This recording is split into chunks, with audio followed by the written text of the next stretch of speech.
Добро, јас на кратко уште еднаш, за да нема недоразбирање, ќе го цитирам Државното правобранителство, кое што, ќе повторам, упатува не 7, точно е господин Аминов, 8 дописи до владата на Македонија. 8 дописи. 8 ургенции има примено Државното правобранителство да го покрие криминалот. Инаку не би имало потреба ова да биде закон.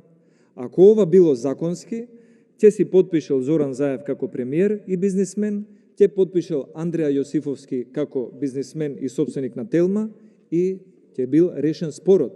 Јас немам ништо против Мак Петрол.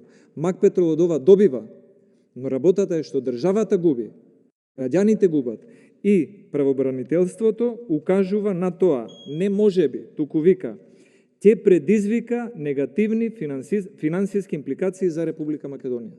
Значи, Државното правобранителство, владата експлицитно ја известила дека ваквата спогодба ќе предизвика негативни финансиски импликации на штета на жителите на Кавадарци и на Кичево и на Охрид и на болници и на земјоделци и на оризари и на тутунари.